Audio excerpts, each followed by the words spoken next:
Doc here for DetroitBeardCollective.com, Detroit's premier grooming company. Visit DetroitBeardCollective.com if your beard is feeling dry, scaly, if you need to maintain your beard. This day and age, there's products out there that helps you take care of your beard. Beard butters will make your beard feel softer, better smelling than ever before. The Doc actually rocked a beard earlier this spring and summer, and I actually used the beard butter. And the first time I ever used a product to take care of my face, I heard that Adam was into styling, and I'm like, you know what? Let me take care of myself. So I went to DetroitBeardCollective.com and bought the beard butter. My face actually does feel smoother. I definitely checked out the products at the Detroit Beard Collective. They got great t-shirts, oils, the ultra-popular Beard Crate, which is a wide assortment of a bunch of different Detroit Beard Collective products. So definitely support those who support us, DetroitBeardCollective.com. Hey, everybody, this is Freddie Cohen of ESPN Radio. When I'm not talking about breaking news or breaking news on ESPN Radio, I'm always a fan and listen to the Detroit Sports Podcast, and so should you.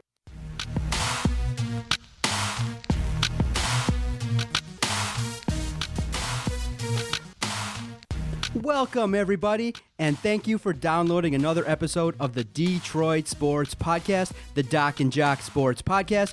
I am the Doc, John Macaroon. Joining me, as you can see on the Periscope, my cousin, Go Green, Adam the Jock Strozinski. What's up, cuz? Let's just kind of fill everybody in who's not watching Periscope what I look like. We'll start at the bottom and work our way to the top.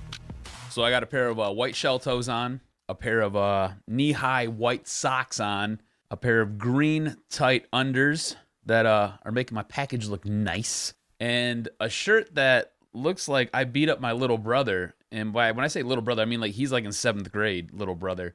I beat him up, and now I'm wearing his Spartan shirt. So yeah, this is horrible. I also got a Michigan State hat on.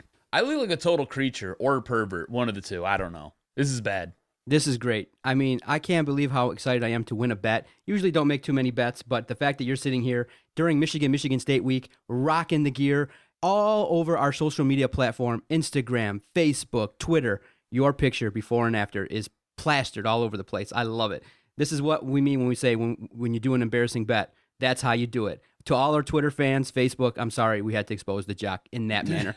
We already got a warning to say, hey, warn us before you post stuff like that. Yeah, it's sorry about that. This is how we do it, though, man. We just come flying at you, full force. Well, right now we're recording another episode I believe 114 of our podcast, The Doc and Jock. 114 straight weeks. We've talked about anything and everything in the world of Detroit sports. And we've talked about some things personally that have, come to our attention in our lives that bother us. Well, yesterday I was scrolling, and, from time to time you read things on Facebook, and you're looking at, okay, what are some news and notes of what's going on in the world? So yesterday something hit me, and hits home to guys everywhere. An institution is no longer going to do something that they're known for. Men across America, it has been posted, it has been announced, Playboy will no longer publish nude pictures of women. Moment of silence. For guys out there who grew up maybe being introduced for the first time to what a beautiful woman looks like through Playboys, we've all kind of been through that to that weird uncle's house who has that box in the basement, and you're looking and you're like, wow, what's this? And you get reprimanded for looking at things that you're not supposed to. How can Playboy as a model sustain itself posting non-nude pictures? It's done, bro. The end of an era. 2015. And the reason they gave was horrible, that there's just an infiltration of there's too much nude pictures out there. You can get them everywhere. Are you kidding me? That's a silly idea. It's a silly idea. You basically kill Playboy. I mean, you're going to maybe have a channel and continue to distribute stuff maybe online and subscription-based stuff. But how can Playboy be gone away? How is that possible? Playboy, don't go away. How is this possible? What happened? Can I tell you an interesting story about my very first Playboy? Like the one, my very first one. Not the first one I ever seen, but my own. Go ahead. It's an interesting story. So I was a young kid. I think I was probably 12. Yeah, I think I was in 7th grade.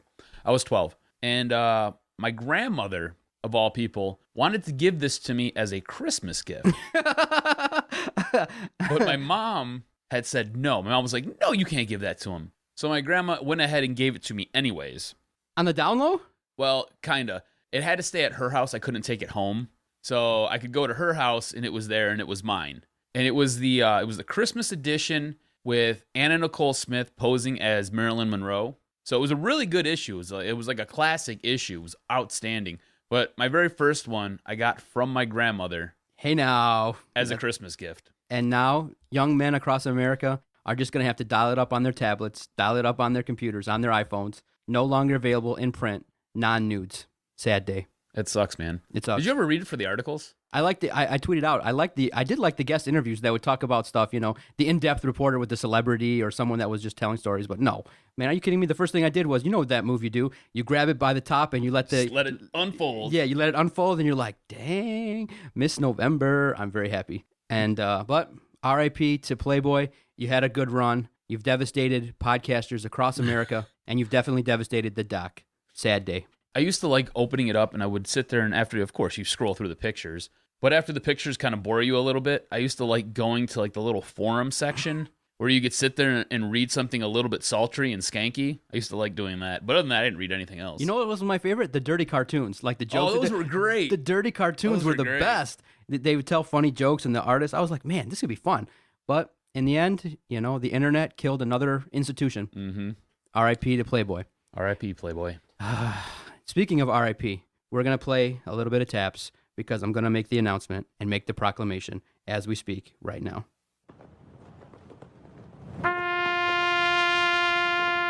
Playing taps.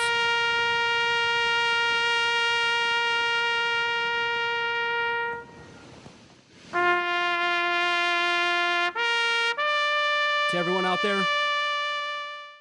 out there, your Detroit Lions, R.I.P. They are dead. As of October 14th, 2015, as an organization, the proclamation being made today by the doc is the Detroit Lions are dead.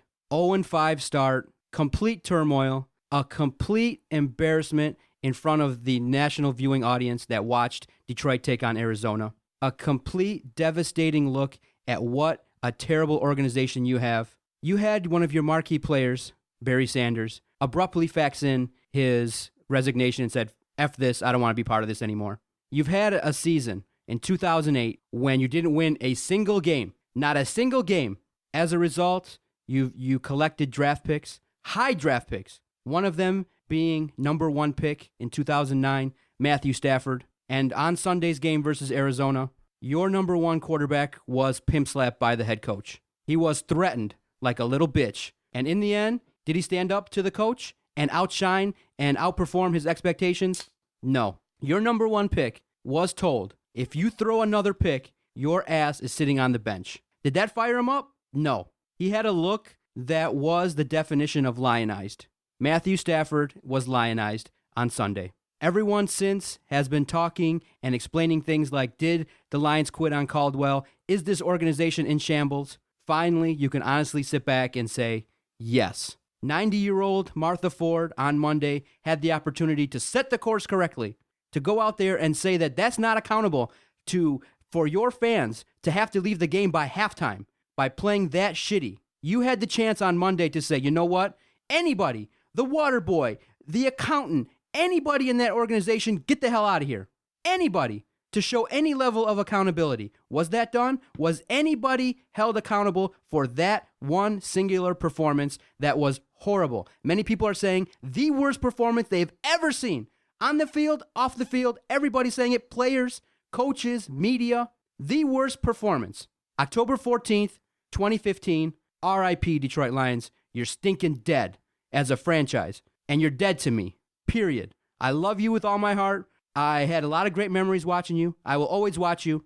But in my mind, until there is a complete whitewash of everybody that works there, you're dead to me. R.I.P. Detroit Lions, October 14th, 2015. You're dead to me. Dead. Then on top of it, it comes out that DeAndre Levy's basically done for the season. He's going to have hip surgery. He re-aggravated that injury in that loss. They're saying that he's out for an undisclosed amount of time, but what happens? You sit there. The only way you can bring him back realistically is if you go out, you win 6 to 8 games, right? So now you're back in the hunt and you're in the conversation for playoffs. I don't see that happening. This team's giving you nothing over the course of 5 weeks. That makes me think that they're even close to being a playoff-relevant team. So now you got to sit there. You got to lose DeAndre Levy for the year. And he was the best player on that defense that we had. And you've seen kind of what happened without DeAndre Levy out there. Without him out there, teams run rampant over this team. The loss to Arizona was embarrassing. I don't think either one of us expected it to be that bad. You knew it was going to be bad. You knew it wasn't going to be good. But I don't think either one of us expected it to be as horrible and as awful of a display as it was on Sunday. Are you kidding me? I thought it could get worse. I literally thought that Juice Danton could have came in the game and threw 2 or 3 touchdowns. The Lions laid down. And whether or not you believe that the Lions gave up on Caldwell, in that game, he even came out and said it in his press conferences. They asked him point blank, did your team give 100% effort? He had the nerve to say, how as a coach does he have the comfortableness to sit up there and tell an audience that my players didn't play their best and they didn't give 100%? Right then and there, that sentence ends, there's a meeting, and we have a new head coach. Period. Look what happened in Miami. But it's the Lions. You shouldn't expect anything different. There shouldn't be. This is how the Lions have been ran forever. I know we've joked around and we said there's a new set of rules. There's the NFL rules and there's the Lions rules. And then there's right and wrong with your organization. Look at what what the Dolphins did. They played horrible. Ndamukong Suh was running roughshod over the coordinator. They've had meetings. They went out to London. Stephen Ross isn't playing around, though. They're not playing around. Why are the Lions playing around? Martha Firestone Ford, I don't even know if she's dialed in. And then dialed in. And then it comes out that Junior's not even a part of everything. She's dialed in, but what it is they're ultra professional. They take their time. I know they can't just fire everybody. At the very least. You can blow Martin Mayhew out of here. Blow Martin Mayhew, because these are all Martin Mayhew's picks. Okay, these are all Martin Mayhew's coaches. Blow him out. You can make an argument Xanders could take over for the rest of the year, but what are they talking about behind the scenes? Why wasn't Lombardi held to the fire? Why wasn't someone held accountable? Why is Lombardi still making calls? That's what I want to know. Why is he still allowed to come out and sit there and try to run this awful offense? Why? It's proven over the course of 5 weeks it doesn't work. Whatever you were trying to do this year, it doesn't work. Yeah, last year it was bad. It wasn't real good. This year it's a steaming pile of crap. That's exactly what it is. Last year was This year is It's horrible, man. I have no idea why he's still allowed to make play calls. It doesn't make sense. And then you got a guy like Golden Tate, who going into the season, we said he was a leader of this team. You look at him because of the position he plays, he's supposed to be a leader. And he's out there, you could just tell by the body language, he's disinterested. He's not tuned in. And then he comes out in interviews and says he has to try to rekindle that fire. He's got to try to find that. They don't have leadership in that locker room. He's got to stand up and be one of those guys. What? Are you serious? And this is all days after he sits there and calls the fans out and takes the fans to task after they're sitting there and they're getting it crammed up their backside for leaving the stadium. Who the hell wants to watch you get murdered 35-7? Who? I've got better things I can do with my Sunday. I really do. I had a hockey game that Sunday. I sat there, I listened to it all the way to my game, got to my game, watched a little bit of it at the TV in the bar, played my game, got done with my game, went across the street to the other bar that we go to, and I sat there and I caught highlights. And then you know what I did? Because I'm a sicko. I sat there and I watched that garbage on Monday. I sat there, I went home, sat down on my couch, and I rewatched it all. Do you know when I got disinterested and when I totally tuned out? It was like 3 minutes into the third quarter. I was like, I'm done. I'm done. And at that point, I sat there, broke my laptop open. I started reading some articles on Yahoo, and I just kind of moved on with my day. I had it running in the background. It was just background noise at that point. But come on. Yeah, because there's so many. If you're downtown, you don't want to sit there and watch that. You can go to a bar, hang out, have a few drinks, get sauced. Because there's so many things to look at. I don't understand the philosophy of the Lions players when they're talking to the fans. Golden Tate has backtracked now 2 weeks in a row from his comments. Just stand up for what you're saying. He's got the point that people like is that he's being real. But the problem is you don't know that you don't ever bring up the fans, that you'll never win that. You don't know that. So you come out afterwards and you say, oh, I did some more research based on what people were telling me. I understand their point of view. You're making $6 million. You're making a ton of money. You don't know that if you don't give 100% effort, you're going to piss off the fans. You don't understand why they left at halftime. I don't understand why that wouldn't register in your brain in like 3.2 seconds. You stunk. You not only stunk, you embarrassed yourself. And then on top of that, you're the one chirping. You're the one making plays that are hurting the team. You fumbled. You had a terrible penalty on a backside play that didn't even involve you. You were part of the problem. Why are you talking? And then in my show prep today, Ebron had the nerve to come out today and was like, if I was in the game, It'd be all good. There was a mismatch. I heard all about that. And just I couldn't believe shut it. your mouth. Look at this quote. You were part of like 3 losses already. Adam, look at this quote from Golden Tate today. Following up, we need to be a little bit better, and I'll continue to say we have a really, really good team with a bunch of really good players, a great organization, a great fan base, great coaches.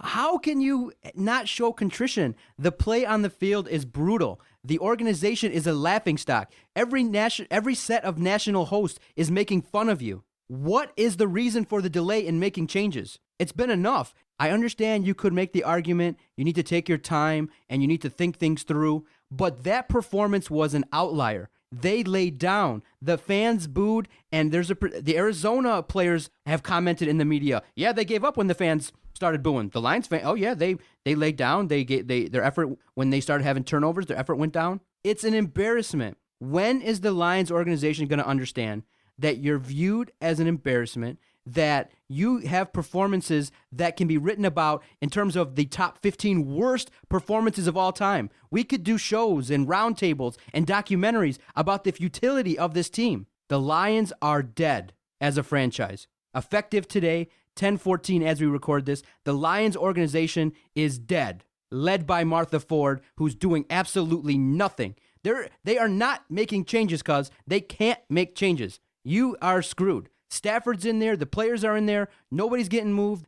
Your key off-season move, 4 years, $33 million for Levy, done. Surgery. What was the point of bringing him back? You might have potentially hurt his career by trotting him out there. Oh, now he needs surgery. He retweaked it. Should have just had it done in the preseason. Just take care of it. Had it done in the preseason. You said it yourself. You just signed him to a multi-year, multi-million-dollar contract. Why are you going to even risk that? And then, okay, now on top of it, if you feel behind the scenes Stafford's not your guy, you've killed his trade value.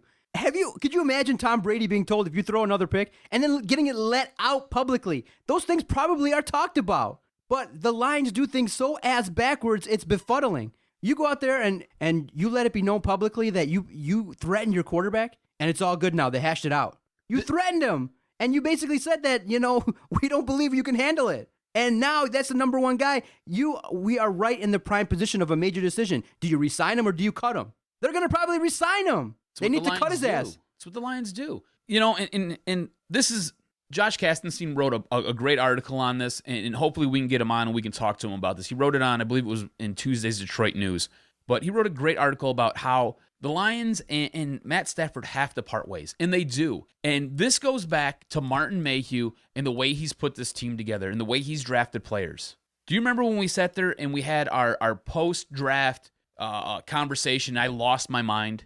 I wanted them to take a guy like Hundley. I don't think he was a great quarterback, but I think he was a guy who might have helped push Stafford. Stafford has never been pushed his entire career. His entire career, he's walked in here, and they've given him the franchise tag and given him the reins. Here you go, do what you want. And you can see it. You can see it in his body language. It's almost as if he doesn't care. And I'm sure the guy cares. I'm sure all these guys care. Or at least they'll tell you they care. But deep down, I want to see you lose your mind after a loss. I want to see you be upset. I do. It doesn't have to be regular, just once. You got to be a competitor. And I don't see that competitive nature in him at all. And then it comes out that you have essentially your backup's backup linebacker is the one who, after the game, goes off on everybody in the stinking locker room. Not Stafford, not Megatron. None of your captains. None of your captains. Josh Bynes, do. right? Josh Bynes. Josh Bynes goes off on everybody in that locker room, sitting there telling them to get their heads out of their ass and to pull this together. And it's like you said, it wasn't Stafford, wasn't Calvin,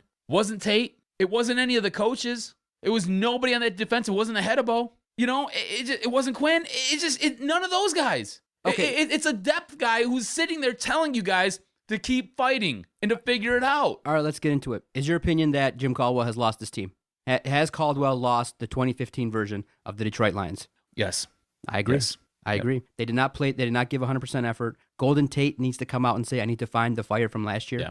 You need to find the fire every single game because it could be your last. Yep. Every single game could be your last. You need to find that fire. You don't need a coach to motivate you. But if you're not willing to do that, and you were a guy that contributed to the loss, there's a major issue there. There's a major issue in terms of I believe the Bleacher Report that came out. Some players probably are chirping and talking that they believe that Caldwell didn't have their back enough in terms of what happened in Seattle, and as a result of that, they have decided, and they know They know that this organization, in terms of the coaching, the offensive staff, is not capable of putting together right now a scheme that's going to help this team be competitive. They're aware of that, and they've given up. 0-5, terrible display. They have given up. If you're a player with any pride, after that Seattle loss, you go out there and you play your best damn game, despite the league, despite everybody else, despite your coach, who sat there and botched it and didn't sit there and make a big enough stink about it, and didn't raise enough hell, and didn't set a podium on fire like me and you both wanted.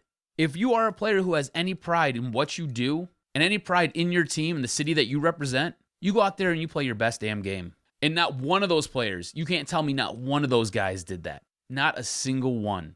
So if they've given up on their season, why the hell should me and you and anybody else give two shits about what the hell is going to go on game 6 through 16? Why? It's not even Halloween, bro, and the season's done. You can make a run, maybe go 6-10, but you've wasted a year. Well, I want to ask you, what's more devastating? Knowing that in 2008, we didn't have any talent. We weren't that good. You were coached by one guy that really obviously didn't have the capability of putting together effective scheme and an effective coaching staff. I don't know. He does a pretty damn good job with that Dallas defense. Well, that's a real organization. I mean, he used to bring his picks and his axes to work all the time, so whatever. Yeah, and a little bit of nepotism probably set him toward the course of losing his job. That's right. So what's more disappointing, 0-16 or actually assembling what is widely regarded as talent with the number 1 and number 2 pick, Calvin Johnson and Matthew Stafford, and a talent like Ndamukong Suh and others out there?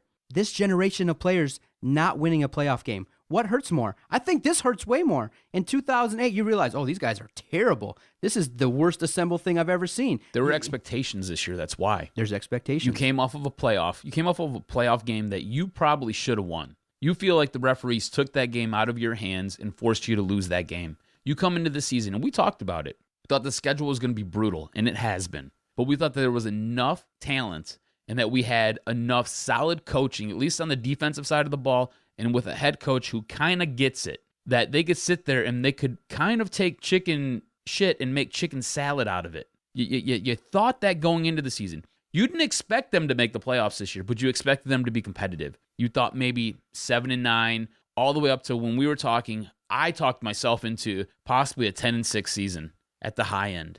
And then you get this. Realistically, I believe we should be talking about the possibilities of this team going 0-16 this year. I believe so. You sit there and you laugh and you mock, but listen to this, all right? If they don't win this game against the Bears coming up, the schedule doesn't exactly lighten up. And what's next? They haven't really shown you anything that gives you pause for cause here. You know what I'm saying? After the Bears, you got Minnesota, I believe.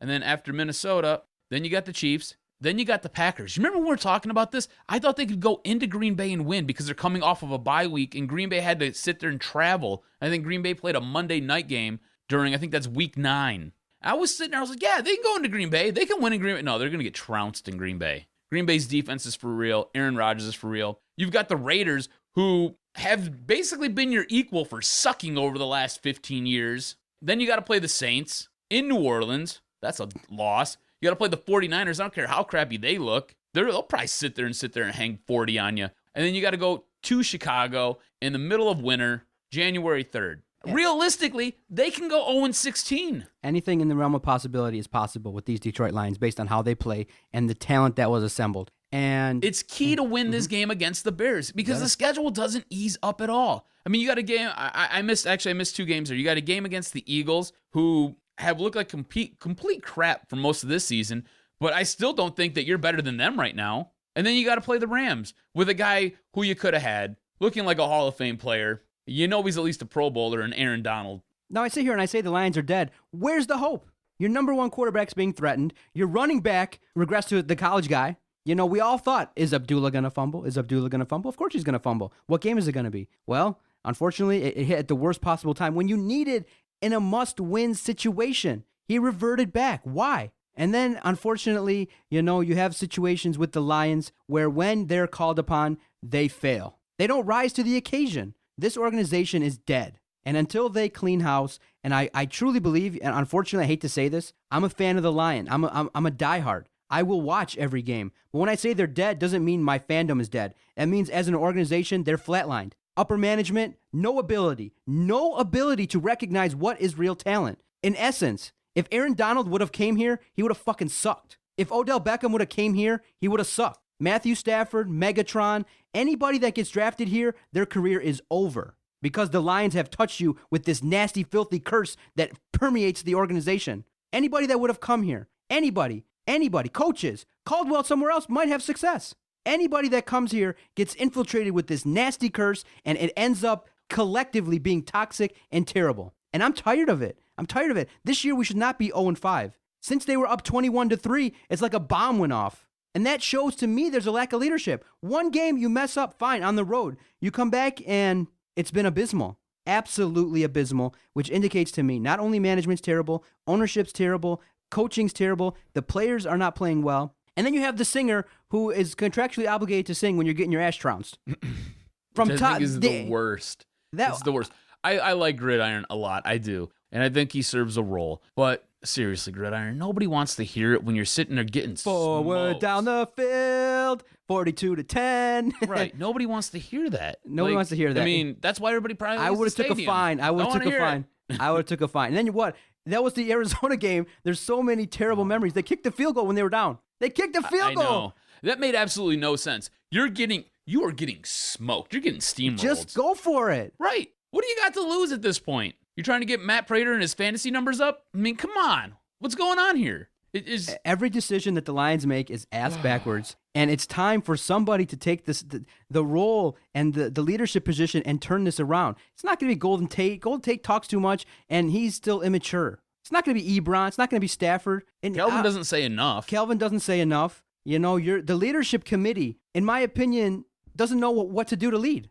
The Lions leadership committee, how funny is that? You know, when the Lions look at film, they don't know what they're looking at. In all honesty, I truly believe they believe that they're making corrections. They don't know what they're looking at. They don't know how to adjust. They did make adjustments versus Arizona. They threw the ball deep. Great. Then again, they reverted back to when they made successful plays. Oh, Zach Center gets a first down, penalty. Undisciplined play and unmotivated play based on, you know what? Is it lack of ability or lack of motivation? It's a little bit of both. Do you think that this is just something with you talking and me thinking, running over different plays in my head from the game? Do you think that this offense, because a lot of this is on this offense right now, there's a lot of heat is riding on them just because they can't seem to score and they can't seem to move the ball down the field and they can't seem to buy the defense enough time to recover on the sidelines? Do you think these guys get it? They know. Like Joe Lombardi's in over his head. They sit there and they have discussions like, Joe's in over his head. Like, we need to do something. He's got to go. And Matt Stafford doesn't have the carte blanche, or do I think the balls to sit there and go off script. Nor do I think he's intelligent enough to sit there and basically quarterback his own system. I think he needs somebody telling him what plays to run, because I don't think he's smart enough to break down a defense. We talk about all of his physical attributes, but what about the mental ones? I don't think he's smart enough to sit there and dissect defenses, especially on the fly. In another system, Stafford would be a great quarterback. He would. He's regressed. Do you think maybe these guys are just kind of trying to throw Lombardi underneath the bus to get him fired, to get him stripped of play calling? No. Because if you watch what happens when a play gets called in and they're in the huddle, Golden Tate looks like he wants to vomit and swallow it. Megatron goes out there and he runs lackluster routes. And usually Matt Stafford, it's almost like he rolls his eyes when the play comes in, and then he's got to turn around and tell these guys what to do. Just watch. I'm telling you, watch. I've watched this for now 2-3 weeks, and every time I come away, I'm like, they hate whatever play is being called. And then they sit there and they run a bad play, and usually it results in a turnover. I need you, seriously, next week, watch this for me, okay? I've watched. I saw. Watch it. I tweeted it out. Golden Tate is usually energetic and playful and fun and having a good time. I tweeted out to you during the game. I said, "Oh, he looks very serious. Like he's either focusing way too much or he's really unhappy with what's going on." And he came out this week and said, "I have to find that fire from last year. He didn't have the fire," which means that the players don't believe in the scheme. Which means that if your players don't believe in the scheme, why are they out there? Yep. And Caldwell, unfortunately, I truly believe, has not garnered that respect enough to push the team over the hump to get wins. They'll respect him enough not to get, DUIs and smoke weed in the trees behind Allen Park. They respect him enough not to break the law, but they don't respect him enough to run over walls for him. And that's honestly what I believe. I believe that they will not do anything to disrespect him off the field, to his face, nothing like that. But on the field, they will not run over and do the extra things they got to do to win games based on a lack of respect for him. And also due to a lack of talent. This team is not talented enough. The depth was, obviously, we thought this team had more depth. Some injuries have happened, and because of the fact that, you have older players, the offensive line looks terrible. Marcus Ogden, great former offensive lineman, has come out and said that this offensive line is brutal. They don't have that nasty it factor. This offensive line is brutal, and you wrote about it. Manny Ramirez was traded for to be an upgrade. What has he done? Laken Tomlinson did you see that play when Laken got blew over? And Yes. I was like, it was noticeable, right? Yes. Laken got blown up. He's not ready yet. Your first round pick is not ready. Last year's 10th pick is off the field, and his coach is, you think maybe subtly that Dr. Ebron comment kind of has infiltrated the locker room, has maybe kind of forged a little bit of a wedge? Because, Caldwell said, was a little bit terse when he was asked about Ebron, and Ebron saying, I'm going to be out 3 weeks. He was asked about it, and Caldwell took the corporate stand and was like, oh, Ebron's a doctor, Dr. Ebron? And I don't know, maybe that simple comment. Maybe the Dr. Ebron comment was a little comment that might have rubbed the players the wrong way on the down low and maybe contributed to what bullshit we saw on Sunday.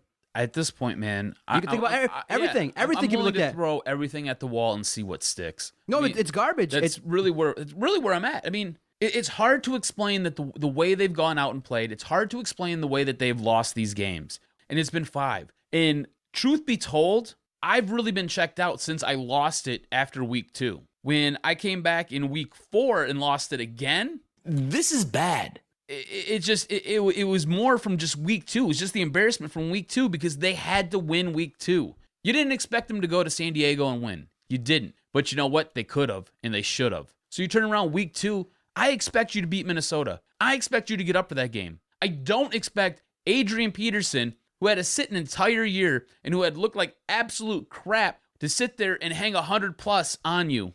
I don't expect Teddy Bridgewater to beat you up. I don't. I don't. And now you turn around and you go week 5 and you get all these crooked numbers hung on you by Carson Palmer and Larry Fitzgerald, who had to get dug out of a casket and dusted off. And Andre Ellington, who breaks off a 63-yard run. Mind you, he's been dealing with a PCL injury for the last 4 weeks.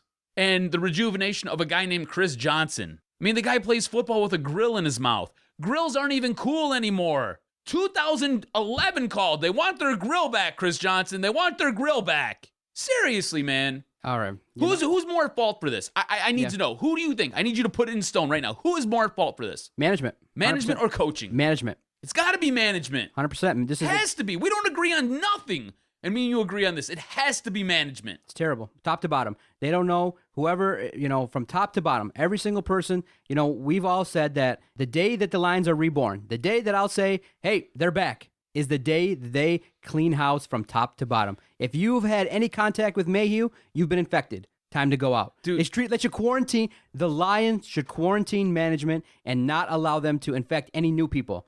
All they're going to do is promote his underling. You think the Lions are actually going to go out there and do a thorough search, bring in a guy that's actually going to have I don't think any Sanders effect? would be a bad guy, though. He's been infected. I wouldn't have confidence in him. I am infected. I am taken back to when they hired Brian Sanders. He's been infected. Let me tell you this. I'm taken back to when they hired Brian Sanders. Infected. When he came in, He's been infected. This organization had no way of drafting talent. They had no talent evaluation. They had no rhyme or reason for the way they did things, which is why you ended up with a guy like a Titus Young in the second round when you needed other pieces and other fits.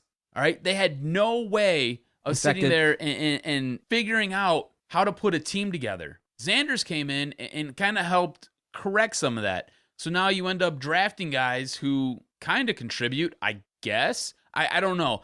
It would be interesting to see who makes the final calls and who Sanders wanted where. You know what I'm saying? Because let me put it this way. If he wanted Eric Ebron, 10th overall pick, if he wanted Ebron, he's done. Go. You're gone. Mm-hmm. Affected. You're out. Infected. But yeah, they have to blow this up, man. Blow it up and rebuild it again. You got it. Again. Rebuilding since 57. Rebuilding since 1957. Adam and I are at our wits' end, and I've put a stamp on it. Detroit Lions, R.I.P. 10/14, 2015. It was nice knowing you.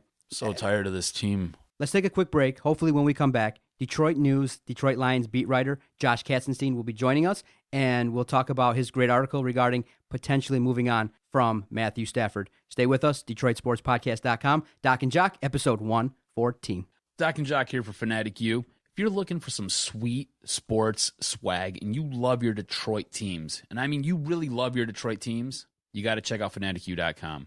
Check out FanaticU.com. Use promo code DSP, save 15% even off the clearance items, and get the coolest gear out there and rock your Red Wings shirt, rock your Lions shirt, rock your Old English D to the Tiger games, rock your Piston apparel, wear it till the wheels fall off. Michigan State, you know what? They got it too. Check out Fanatic U. They have 6 locations all over Metro Detroit. Check them out, FanaticU.com. I want to tell everyone out there about DetroitSportsNation.com. They're a great website, and they've been very supportive to all the shows on the Detroit Sports Podcast Network. They host all the podcasts. They have great writers that cover all the Detroit teams, all the college teams. Check out their website and support those who support us. DetroitSportsNation.com. The collaboration has been excellent, and it's helped us to continue to grow and have great guests, take phone calls. So our collaboration with the Detroit Sports Nation has really been successful, and support those who support us. DetroitSportsNation.com. Yeah, we coming now. Come on. Yeah, that's right. We put it down. It's like a family in here, just a little disabled. Putting it down, we lay them out on the table. Yeah. Who's in the house? The brothers in the house. Gotta turn it on out, let you know what we about. Kinda like Cain and Abel, a bit unstable. Don't be breaking the brain, break the whole damn table. Welcome back. Thank you for listening to another episode of the Doc and Jock podcast on the Detroit Sports Podcast Network, episode 114, talking about the Lions, waiting on potentially Josh Katzenstein.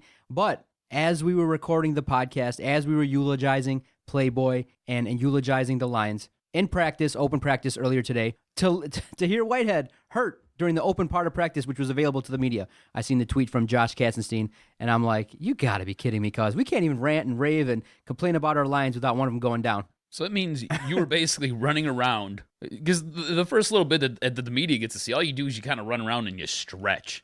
So that means that guy was running around and tripped over the 40-yard line and hurt himself. That's exactly what happened. These guys can't even practice right. This is bad. You can't practice right. You can't stretch.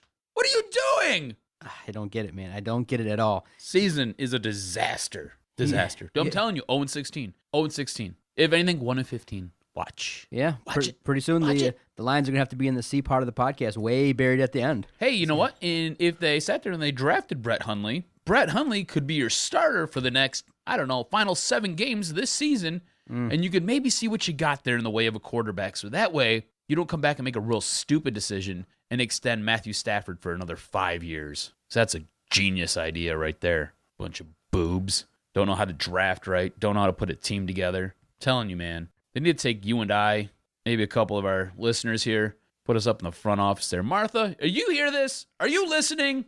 Give us carte blanche. Let us do what we want. We'll make you a winner. See what a VIP I am. Josh texted me. Unfortunately, he can't. Martellus Bennett conference call was supposed to happen. It was delayed, so he's got to catch us next week. That's fine. You know what? Let's just talk. Yeah, I like that though. I like to be able to be on a text message basis with the people that are close to the Lions. Right. And you know what I like about Josh? What's that? I like that when you listen to 12:30 p.m. After the game. Mm-hmm. It's 97.1. That's where they air the press conference live. Mm-hmm. The first 2 or 3 questions are always Josh. He's in there right up in there asking the questions, and he's asking follow-ups, and he's getting in there asking decent questions. So I like his articles, and he's the one that put up the article that we want to talk about. Maybe we'll catch up with him next week regarding moving on from Stafford. It was a great article. Well, I was gonna say let's not pan this real quick. All right, let's talk about this because I think this has a lot of credence in what he writes about, especially with this game being so fresh. I think maybe now's a perfect time for us to talk about it. Maybe we can get him on and we can ask him some questions about it later on. But I think me and you, we just maybe discuss this a little bit. Does that sound cool with you? Yeah, no problem at all. So in this article, Josh basically paints a picture that it's now time for the Lions to move on from Matthew Stafford, similar to the way that Carson Palmer and the Bengals split. Because if you remember, Carson Palmer was entering, I think he was at age 31 at the time. He had just come off a couple injuries, and the Bengals were struggling. They weren't doing really good. They were having trouble making the playoffs consistently, and they just weren't a real good team. Palmer basically said, hey, I want out. If you don't trade me, then I'm just going to go retire.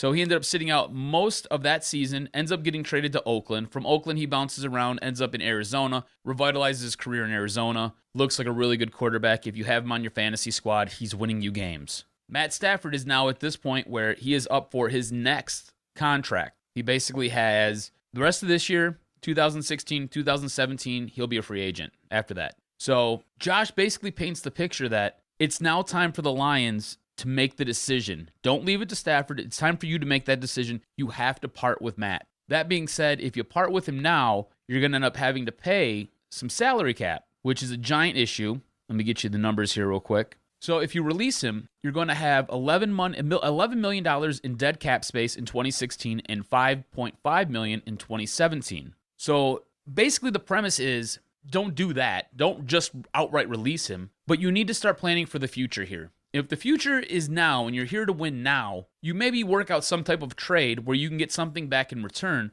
Otherwise, you need to go into next year's draft and you have to draft his replacement. You have to. And the thing is, Matt Stafford has never been pushed in his entire career. When Shaun Hill was here, it was Matt Stafford's job, but if he got hurt, you weren't scared. You're like, okay, what are we losing if Matt goes down? Well, we got Shaun Hill. He doesn't have the arm, but you know what? He makes really good decisions and he's smart. So you weren't really afraid, but it was always Matt Stafford's job. You got Dan Orlovsky backing him up right now. We've talked about it before. If Matt goes down, the season goes into the toilet. Matt's been awful. Matt has been absolutely garbage for the first 5 games. And I believe a lot of it is his inability to break down a defense, his inability to understand what he's seeing and what needs to happen in the way his progressions have to go. And I believe that this offense really pigeonholes him and isn't the right fit. That being said, if Jim Caldwell and Joe Lombardi are connected at the hip and they're going to be here for the long term, Matt Stafford has to go. You can't keep Stafford if you're going to keep this coaching staff. If you're not keeping this coaching staff, you need to make a decision pretty immediately, whether it be next week, in 3 weeks, and in a month. You need to make a decision so by the time week 17 of the NFL season rolls around, you have the ability to then execute your game plan. And Matt Stafford is at the middle and the crux of all of this. Something has to be done to either help Matt Stafford get better, because I've seen no improvement with him over the 7 years that he's been here, or you need to move on from Matt Stafford. And I think moving on from Matt Stafford might be the right thing to do. See, and one of our contributors, a good friend of the podcast, Nate Williams, I just scrolled on Facebook. Detroit Lions expect Caldwell, Matthew Stafford back in 2016. So I mean, you could talk about it all day, but you know they really believe in Matthew Stafford, and actually they will. The Lions, you know what the Lions are thinking? They're saying, Matthew, sorry about this line. We will correct this. Matthew Stafford is holding the trump card when, in all honesty, he's not that good. You know, Kurt Warner's come out and said it. Others have looked at the film and said, hey, he needs everything to be flawless. The perfect line, the perfect play, and he doesn't have touch anymore. He can throw a deep ball. He can read the defense somewhat. Basically, he was a 10-year-old younger version of Carson Palmer. That's all he is. That's right. He's a place setter. He's just there. He's a guy. He's a guy you could want around, for the next guy. But yeah. I would say, you know what my honest opinion will be, is that they will push him they have to draft a quarterback. They have to. They have to. That's what they have to do. Next season, they have to, because he's not getting any better. Everybody comes out and everybody says that by the time you hit this point in your career, you are what you are. Either you're going to be really good or you're not. And the thing is, I think Matthew Stafford could go on to another organization, and I think he could be an exceptional quarterback somewhere else. Dallas, Houston, Washington, a bevy of teams could take him and do something with him. But I just don't see the winning. I don't see the winning touch anymore. And maybe it's a double-edged sword where he maybe is not happy here either. Maybe he's just now noticing that, you know what, I'm a good, decent quarterback, and I'm being pigeonholed into a system that I hate, and I'm gonna just run the play that's told and collect my check and keep it moving. Go out on dates with my wife after and post it. The worst part is, going into next year, I know it's early in the college football season, but looking ahead and trying to project out what's going to happen, there doesn't appear to be a stud quarterback out there. No, exactly. So even if you go 0-16 and you would get the luxury of that first-round pick, that first overall pick, you don't have the luxury of going out and getting a guy that you're like, yeah, he's going to be a stud in 2 years. Watch. Wait and watch and see what happens. You don't have that luxury. You don't. Because you screw up at all the wrong times. You as an organization blow this all the time, and you can't get it right. You were supposed to draft a guy to be Stafford's replacement, possibly push him, and you've not done it. Instead, you bring a retread like Dan Orlovsky, who's famous for running out of the back of the end zone, and then looking perplexed as to why is there a safety being called? Oh, I'm 20 yards behind the end zone. This is exceptional. I'm a beast. Yeah. Thanks, Dan Orlovsky. Yeah. You know, this is where this organization is right now. It blows my mind that they have done so many things wrong. Everything. So many things wrong. Everything wrong. And at this point, what you just read about Jim Caldwell and Matt Stafford being back, that's fine. I don't think the players in that room believe in him anymore. I think they've seen this time and time again. And they know, like you said, he has to be absolutely perfect. Now, if you do look ahead, though, the schedule has kind of come out. We are playing teams like Jacksonville, Houston. So we do have somewhat. Now, if it does bottom out, the schedule will ease up. And then if we play the fourth place team, I think then in the AFC South, if it's Jacksonville or whatever it is. But the schedule has come out, so you can start looking at who we're playing next year. It's not as tumultuous. So maybe they're thinking, okay, fine, this season, done, wash. We can kind of rebuild the public perception. Listen, real fans understand this talent is not anywhere near playoff ready. They're going to have to reboot. And are you confident in the people that are picking the players? No. Anybody with their right mind cannot be confident. So again, we'll be sitting back here probably 3-2, 2-3 next year and talking about the same thing. R.I.P. The Lions are dead as long as Martha Ford and Martin Mayhew and Jim Caldwell are leading this organization. R.I.P. Lions. Period. They can try to put lipstick on a pig. They can try and give ticket discounts to get people in the building. I'm sitting here telling you, I've been watching. 36 years old. Been watching a lot of football. It's quite understandable. This management does not understand how to effectively develop and maintain success at the National Football League level. Quite obvious. They will not have success with this regime. I'm not sitting here saying Martha Ford needs to sell the team. I just think that everybody that she's signing checks for is not doing a great job, and it should have been handled and started. The rebirth of the Lions should have started on Monday after the Arizona game. Should not have been allowed. So basically you're saying, okay, that's fine. She can be mad at Jim Caldwell all she wants. Let's move on from this. Like I said, RIP Lions, we watch to see now just to kind of see the intricacies of who's going to be here next year. This season's a wash, especially if now another injury to Whitehead. And you just got to see, you got to look to one or two more guys. You got to see, can Abdullah play? Can Ebron play? And, memo to Martin Mayhew. If you have another second-round pick, try to find a guy that maybe will suit up and not be a guy that's actually, alive and can play and still on the bench. Kyle Van Noy. I love the fact that they're saying, oh, it's taking time. We're just marinating on Kyle Van Noy. He's not ready yet. Okay. So yeah, keep on waiting, brothers. Keep on waiting. It's all good. You do realize other teams draft second-round picks that make an immediate impact. Not here. For years to come. We're redshirting. Can we get some medical red shirts? Oh my God. We don't. We want to cut some eligibility. We don't want to extend anymore. These guys. Jesus. Yeah. What are you gonna do? All right. Let's talk about some happy news. It's the week, baby. It's time to get pumped. No excuses. It's the reason why I'm sitting here with what I got on right now. Nice Spartan gear. Underwear and a tight t-shirt. Green and white hats. Go green, baby. I'm a Sparty. You're a U of M guy. That's right. Last year, we had the best talk ever previewing the game where we knew what was going to happen. Yep. Oh, my. How have things turned? And now, Michigan sitting with a great defense and a best in the country, bro. What the hell just happened? We blinked, and Michigan's 5-1, State 6-0, and we're heading into a showdown that we're all excited to see. Even D'Antonio sounds a little bit shook. Going into the game, you might be a little bit incorrect. They opened the line at 4. The bet swung so much with Michigan, it went up to 7. It's now at 8.5. 8.5? 8.5. Okay, seriously, betting with your money, you got to bet Spartans +8. It's going to be within that 4 to 5 point window. You can't expect it's going to be a close game. It's going to be a close game. I would put money on State. I would. And the points. Yes, if I had to pick, I would pick State to. I think. Doc and Jock money wise. Yes, money wise. Bet Sparty plus the points. Yes, we'll put our picks. We'll as I termed it in the rundown. We'll put our nuts on the table and make an ironclad pick here. Got it. So let's look at some key early storylines. Damn, bro, you ever thought that Michigan would shut out 3 straight teams? That's an accomplishment. Number 1 story on the new Detroit Sports Countdown podcast that airs every Sunday on the Detroit Sports Podcast Network. The number 1 story last week. 3 straight shutouts. Now, granted, you played freshman quarterback and not the best teams, but still, you know how hard that is? It's not that hard. One simple mistake on offense, a defensive play, or not letting the opponent score in 3 straight games. That's fascinating. That's some legendary awesome stuff. And the fact that you did it against a BYU team who was ranked, and there was talk there that they could be something. It doesn't look like it now, but there was talk. You did it against a Big Ten team, and then you went ahead and you did it against the team that had the number 1 ranked defense in the country, that was ranked 13th in the country, and was also undefeated at the time that you sat there and you popped their bubble and you hung 38 on them. So, yeah, you're a damn fine good defense. And this game's fun to talk about because we know what's going to happen.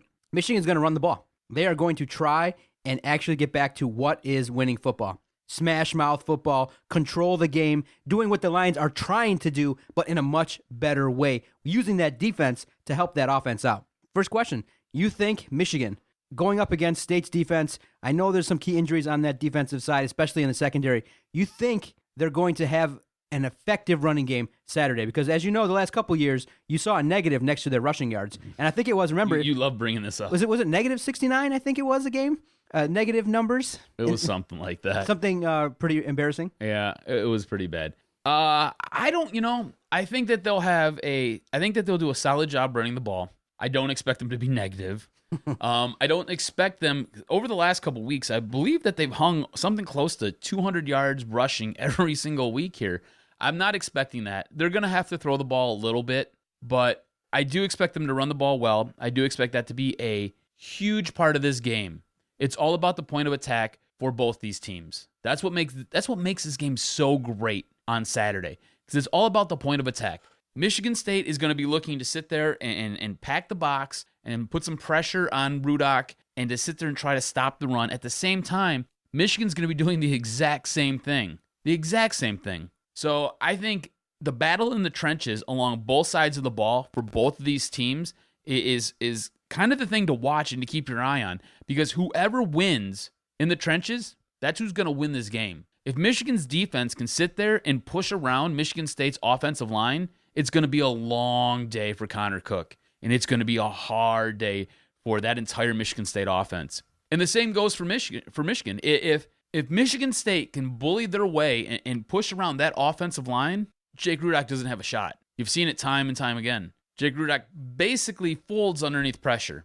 And if they can't get that running game going early, it's going to be really, really hard for Michigan to sit there and develop some momentum, get some steam going, and to move the ball down the field. So the trenches and special teams are going to come into play here, and that's where this game is going to be won and lost. What scares you the most, though, about Michigan going into this game? What scares me the most is the momentum that they're carrying on defense.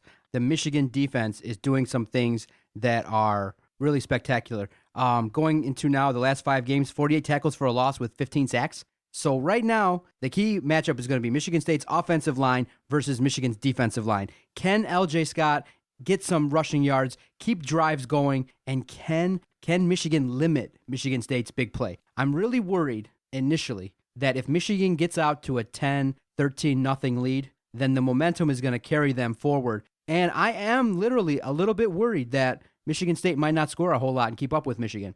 I don't think it's going to be a situation where Michigan will ever get out to a lead that's unsurmountable to like a 17, 20-point lead. I really believe it's always going to be in that 5 to 15-point window the whole game. But I just feel like, you know what needs to happen? State needs to come out and get out to a 2-touchdown lead so that they can play their game and dictate what's going on. You have to remember on State's side, Jake Rudock is the quarterback. And I know right now he's got a limited offense, completing 62% of his passes. They aren't making him throw deep. He's got great talent all over the place, but it's Jake Rudock.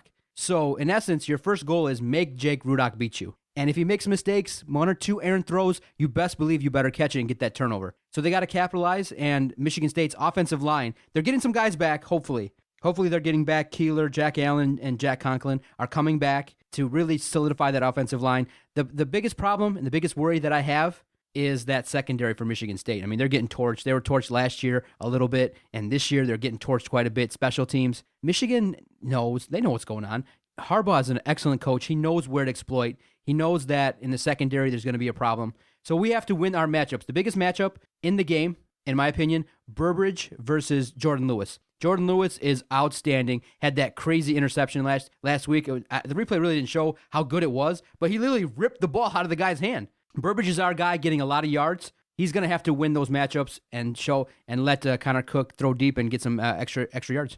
If Rudock and J.U. Chesson can get on the same page, that's going to be a lethal combination. J.U. Chesson's speed, especially on the outside, he's lethal. The guy gets away from his coverage all the time.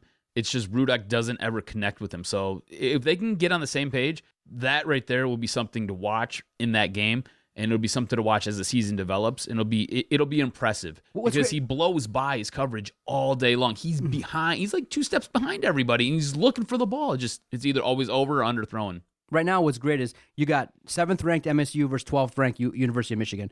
Relatively speaking, there's really only one talent issue, and that's obviously Connor Cook is, you can say, is way better than Rudock. Yeah. But in this game, it's not like the talent on both sides is swaying significantly one way or the other. So going into the game, the best part about it is going to be which coaching staff has the best game plan and who executes better. Last year, you knew going in, Michigan State was way more talented, was way better, and you knew they were going to definitely... Way better coached. They were going to execute whatever the game plan was. They could have really threw out their C plan and beat whatever Brady Hoke was doing. Yeah.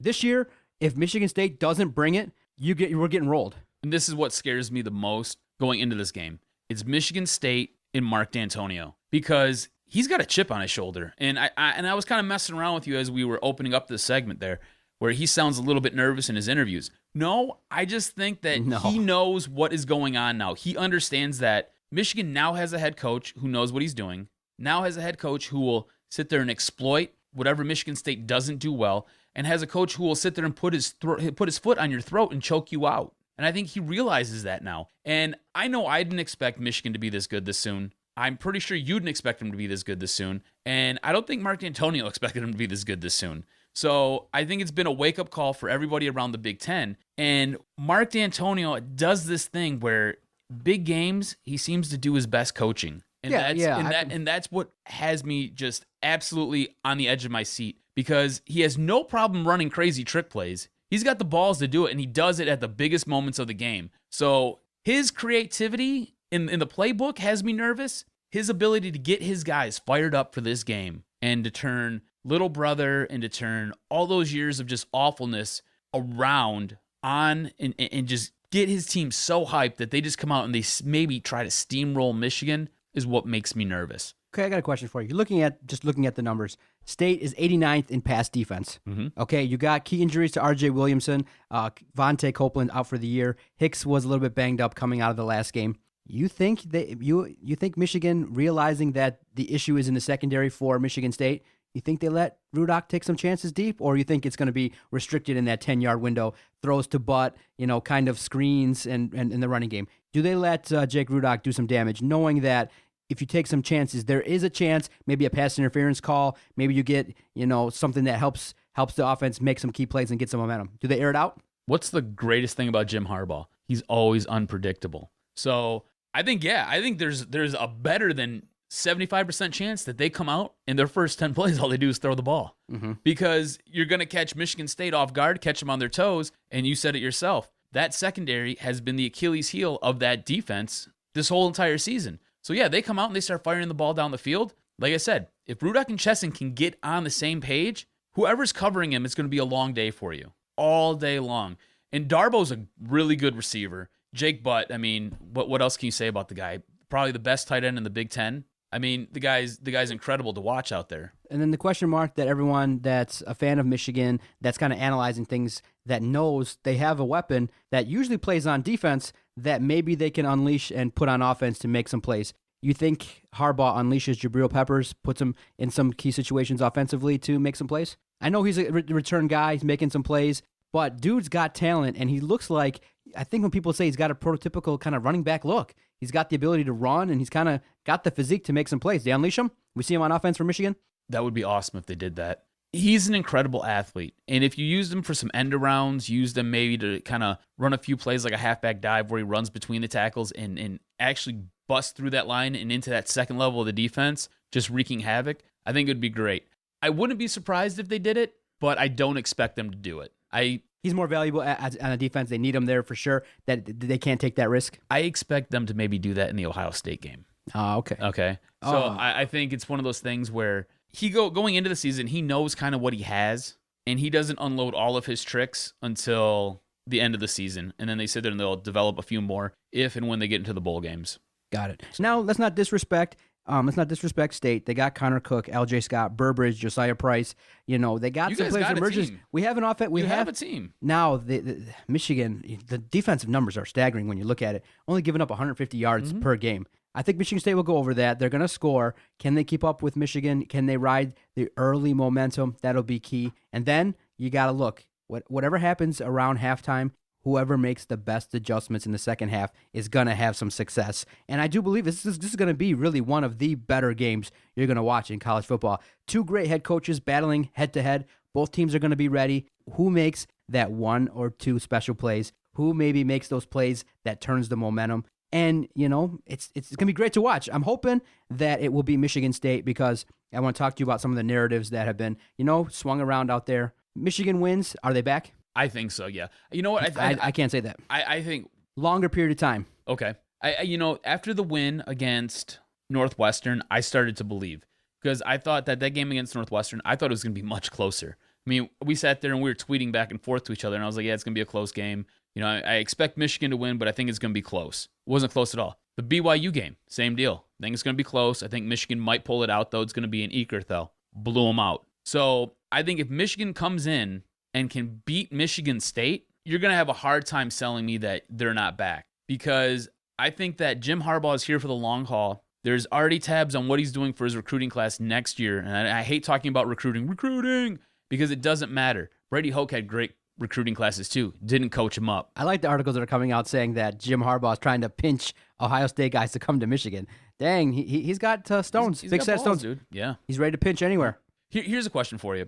Do you think that some of the issues that Michigan State has had this season, and the reason that they've basically were able to skyrocket to number 2 and then fall back down to number 7, is they're not really motivated, and they need something to kind of get them going, and they're always getting ready and always going for the game against Michigan. Do you think that is some of the problem? No. Some of the problem is early on, you had some injuries. You have to account for the fact that, first and foremost, you lost your defensive coordinator. He went on and took a head coaching job somewhere else. Pat Narduzzi is earning respect. Pittsburgh's doing some things out there, and their defense is looking good. So you lost, a very key member of your organization. Pat Narduzzi, you can't discount what he did in turning that defense into a nationally elite power where they have the safeties and a lot of players from the defensive side making the NFL. NFL caliber defensive coordinator out there is gone. So obviously right then and there, you take a step back. Yeah, you have two guys doing it right now, but the transition isn't as smooth as possible. Then the season starts, you lose your fifth year, linebacker Ed Davis, and that's a little bit of a blow. Like I tell you, in any football team, if you lose one of your guys, your leaders, you're gonna have a step back. And then in the secondary, you lost guys. I know they recruit 3 and 4 star guys, but you can't just throw anybody in there and expect them to perform. Now, couple that with the fact that, hey, now Michigan State is a national powerhouse, top 5 team perennially now. They have a lot of respect. So going into games, you're going to get the best out of most college football teams. And in situations, I give them credit. I don't think State's getting enough credit for the fact that they've had the injuries and have gone on the road to play tough teams, and they've run into some teams that have played well, but they've come out with victories. You're 6-0.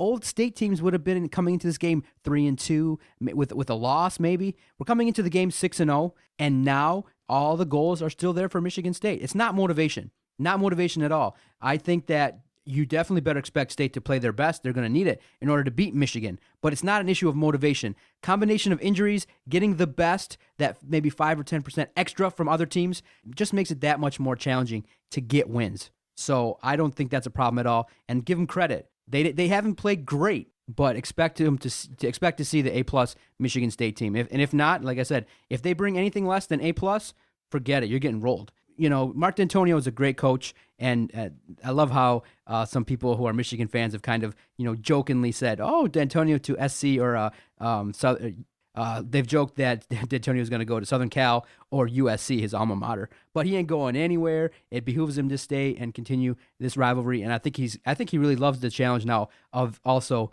maybe dethroning Harbaugh and knocking him down a peg.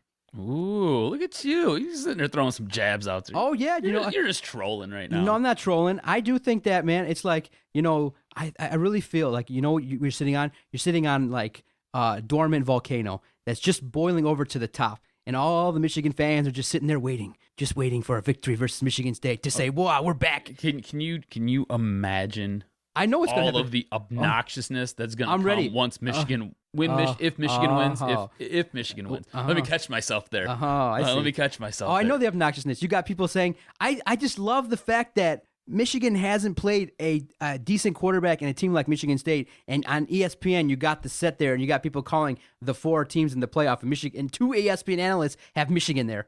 That's the amount of respect that Jim Harbaugh has garnered. And the fact that how bad was Hoke that Jim Harbaugh has basically taken the same players and turned them into this? Imagine what he would have done with Hoke's players. Hoke was terrible. My God, how'd you guys let that guy into your system? How'd you guys lionize your team for like 5 years? I know, it's awful. Now you got the guy, and he's awesome, man. You gotta love it, dude. He's just ridiculously weird when he talks, but He's so different. but when he's a head coach, he just looks like a head coach, yelling and screaming, passionate on the Dude, sideline. Up 31-0. The guy's losing his mind because he didn't get a holding call. It's great. I love it, dude. I love the intensity. Okay, so who's 1 or 2 guys that have to perform for Michigan to be in the game? I'm actually going to do a group. The running backs have to perform. The running backs and the offensive line have to perform as a combo because you said it yourself. They run the ball. And you got to keep Jake Rudock clean so he can get the ball down the field because if that secondary is going to be that bad and underperform like they have all season, you got to take advantage of it. So you got to keep Jake Rudock clean and the running backs have to get some yardage. I don't expect 200 yards out of you as a group like you have been doing, but I'm going to need you guys to sit there and at least be competitive. I'm going to need you to help move the ball down the field. You know what? Look for some quick screens out of the backfield. I think that's going to happen. I think that's going to help move the ball down the field. But I also think there's special teams. I think you mentioned him earlier. I think Jabril Peppers is going to have a big game. Jabril Peppers and J.U. Chesson, because both those guys with returning kickoffs and returning punts, you can sit there and turn a game on its side real fast. I mean, you sit there, you return the initial kickoff. I mean, dude, Michigan State, now you have their attention, and you're going. Do you know what I'm saying? Special teams always a key. Yeah. And Michigan State gives up those key plays. Oh my God, they better be practicing special teams because Michigan will take advantage. Imagine if it comes down to special teams and kicking. Michigan State doesn't want it. Like, listen, 4th down, unless you're on your side of the field, just go for it. The guy, I don't know what the hell happened to him. He's been missing kicks left and right, and it's been so inconsistent that I don't want it to come to kicks. But here's my narrative. I have my narrative in my mind. Here's what's going to happen. Let's hear this. 17-14, State will have the lead late in the 4th quarter, and everyone's going to be counting on the magic man, Jake Rudock, to make the comeback. You guys have a great kickoff to the 40-yard line. J.U. Chesson breaks a couple tackles, gets to the 40-yard line. Everyone's all in a tizzy. Great runs down to the Michigan State 30-yard line. Great pass to Butt down to the 25. Jake Rudock goes for the end zone. Bam! Interception, baby. State 17-14 all day. Jake Rudock will be the guy who will be talked about after this game with the key interception late. The guy will be open. Butt will be open in the end zone, and he'll just have that little bit of pressure from Shalik Calhoun. The pass will be underthrown, and it'll be an interception. 17-14 State all day, baby. In a knock 'em, sock 'em. Everyone's jersey is going to be muddied up. It'll be a great game talked about for years. 17-14 State, and Michigan State continues. Michigan still has the cachet of not getting blown out, and everything is all great in Sparty land. Hell yeah! 17-14 State all day. All right, this is what I think is going to happen. It's going to be a close game. It's going to come in down to the 4th quarter. Both teams hate each other. You know this. I know this. I expect a few skirmishes to break out over the course of the game. It's going to be heated. It's going to be absolutely heated. I think Michigan ends up winning on a field goal, 24-21, as time expires in the 4th. And when we come back, you can play Hail to the Victors then. Oh, thanks. So you got Michigan, I got State. We both think it's a good game. It's actually so much more fun to talk about real talent and real players. And I don't want to use the narrative of injuries. We all know that if Michigan State had its full complement, it'd be no game, no doubt. We'd wipe the floor with Michigan all day, every day. But now I like the fact that there actually are injuries so that there could be an equal amount of talent on the field. It kind of shakes out, and it's going to come down to who makes the play. Whose nuts don't shrivel up at the end of the game. And it's not going to be Michigan State's. Connor Cook's been through this before. Jake Rudock's nuts. You guys' nuts have been shriveling all season. Coming out on top, Dude, baby. you almost lose to Purdue. We don't have Jake Rudock. I'm happy. And remember, Touche, but remember, come on. 2 years ago, State played Iowa. Jake Rudock had 2 touchdowns, 2 interceptions in a 16 win for Michigan State 2 years ago. So recall that we're not unfamiliar with Jake Rudock and his nonsensical way of quarterbacking. Mm-hmm. You know, he just reminds me like the way his persona kind of reminds me of Tom Brady, but his throws remind me of like Stafford. He can't throw the ball. He kind of throws the ball the same way as Brady, but just maybe 5 miles an hour slower and with a little bit more wobble. And he just, I don't know how he's the quarterback. I mean, Harbaugh picked the right guy, dude. Just to kind of table setter. What does that tell you about where their quarterbacks are? He said they got 3. Who did they pick from? It's not even close. He said it's not even close. He's the best, hands down by far. It's not even close. So, I mean, that's where you're at right now if you're in this Michigan program. That's why you have to win with defense, and that's why the game will be won on a field goal. Yeah, I just think he's the one that's most ready to listen to be handcuffed. They don't let him do nothing, right? He throws the ball deep, but it's not that it doesn't look that great. And you know, Here's the thing. It's I'm telling you, man. If him and J.U. Chesson get on the same page, unbelievable. Unbelievable. How is it that he's getting rushing yards? He's getting touchdowns. He is a little bit, able to move the chains a little bit, but, State's got to be ready. They got to bring the defense. They got to bring the noise. Shalik Calhoun, really in the end, 2 things. Whoever wins the turnover margin wins the game, and whoever has the most rushing yards. So simple as that. It's going to be a great game. I'm so hoping. I don't want to see what's going to happen if Michigan State wins. We'll be tweeting from our Twitter account at Detroit Podcast. It'll probably be non-biased. We're going to try to be the objective. Okay. Just kind of recap what's going on with slight opinions, not favored either way. And then if the game ends, you'll see probably the logo of green and white. Yeah. This has been fun, man. I'm actually happy ending it the way we did because the Lions sucked the life out of you, but college football is bringing it back. And then we didn't get a chance to talk about awesome too. The Red Wings are amazing. Are great. And next week definitely, because I seen Matt at the Wings game. I was at the Lightning game and I seen Matt. I want to get him in studio and I want to talk Wings with him.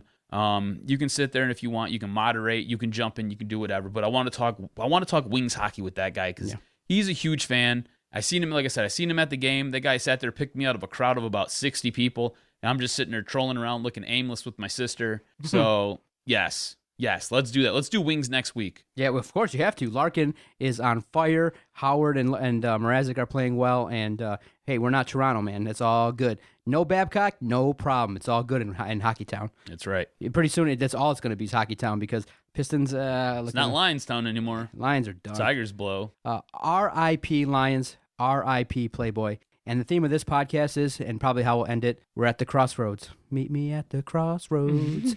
the big game for college football, big game for the Lions. It's crossroads, baby. That's right. That's where we're at. Let's do the picks, brother. Let's do it. So, pending review from me, because I know you have a tendency of missing. You're leading, 12 to 11? I'm leading 12 to 11. I did not cheat. Would you like me to run down your picks? You had a couple right, but you lost because of the lines. I figured as much, but I'll listen. Pending review. So 12 to 11. Let me pull up last week's sheet real quick. Coming up right now, and we'll go over this. So pending review, you ended up picking the Bills -3. They won by 1. Mm-hmm. Rams +9. They lost by 14. Oh. Bengals -2.5. You ended up winning by 3. And Cardinals -2.5. You ended up winning by 25. Gotcha. Okay. You got 2. You got 3 out of the possible 5 points. I got 4 out of the possible 5. Okay. Thank you, Le'Veon Bell. My fantasy team also thanks you. Mike Vick too. Mike Vick as well. Yeah. All right, go ahead. First pick. All right, with the first pick to increase my lead, I'm sticking with the Dirty Birds. Atlanta Falcons -3 at New Orleans. Falcons are a dome team traveling to a dome. And have you seen the Saints lately? Their only win was a nail biter. Atlanta has a lethal ground game. Devontae Freeman, yes. Helping my fantasy team out again. And a stout defense, scoring points, sitting there. They have, I believe, the best run defense in the league, and they're rocking and rolling. So give me the Dirty Birds -3 with Julio's bum hamstring. With my first pick, I'm going to take Washington +6. They're going, I believe, on the road to the Jets. So I like Kirk Cousins to rebound after a tough game. Giving up that pick 6 was a little bit challenging for him. And he's kind of up and down every other game type situation. I do believe they have enough to kind of keep it close. Maybe not winning the game, but keeping it within a nice number. So I'm going to take Washington +6 with my first pick. With my next pick, I am going with the team that destroyed your Detroit Lions. Arizona -3 at Pittsburgh. Arizona just murdered the Lions. I'm talking completely gutted them. Got us questioning this entire organization from head to toe. And Pittsburgh believes in their team after a last-second win in San Diego on Monday night. and that's where the problem is. The Steelers played all the way across the country on Monday, while the Cardinals jumped a plane and flew 3 short hours to a spa in the D.C. area for the week. So short rest, long trip home equals a loss for the Steel City. Give me the Cardinals -3. With my second pick, I'm going to take the Giants +4 over Philadelphia. Can't count on Philadelphia to do great things week in and week out. The Giants are playing a decent brand of football in a key divisional game. The game will be close. So with my second pick, I'm taking the Giants +4. All right, with my third pick, I am going to take your NFC North runners-up and a team that will be making the playoffs this year, the Minnesota Vikings. We're -4 hosting the Kansas City Chiefs. Kansas City is without their stud running back, Jamal Charles. At this time of the season, they're still struggling to throw the ball. Minnesota is coming off of a bye week. AP looks like he's got it all back on track, and Teddy B is kind of living up to the hype. Plus, it's a home game. So give me the Vikes and their horn -4. In any situation, I like what I see in terms of getting points. Carolina's getting, I think, 6.5 at Seattle, I believe. I do believe Carolina is going to compete and keep the game close. Seattle on offense just doesn't really do it for me. And if I'm seeing it correctly, my third pick, I'm taking Carolina +6.5. This is the game that you've all been waiting for. This is the game that if Detroit doesn't win it, 0-16 becomes a very real possibility. This game they have to win.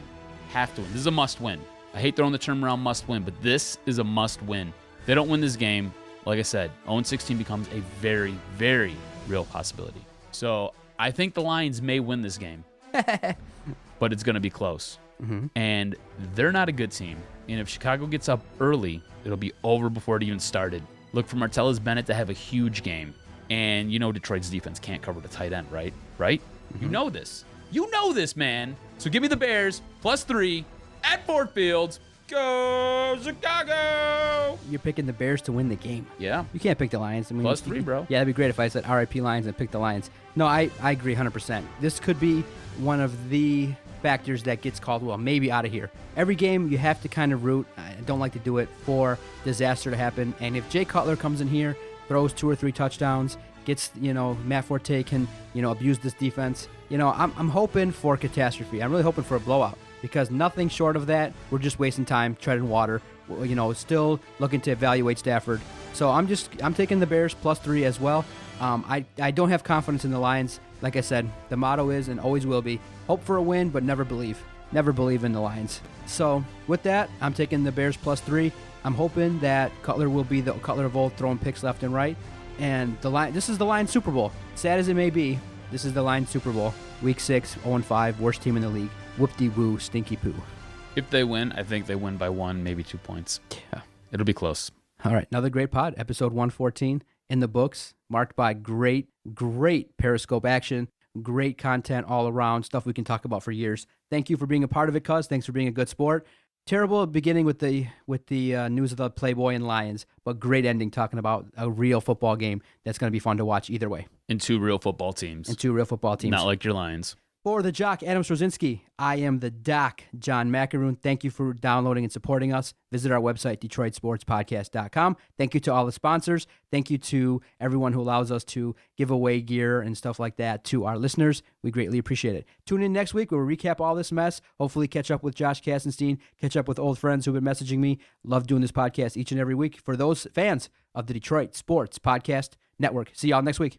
Go Wings and Bears. I'm telling you, man. They need to take you and I, maybe a couple of our listeners here, put us up in the front office there. Martha, are you hear this? Are you listening? Give us carte blanche. Let us do what we want. We'll make you a winner. And all I can say is Detroit Sports Podcast scores. I have voices in my head. They counsel me. They understand. They talk to me.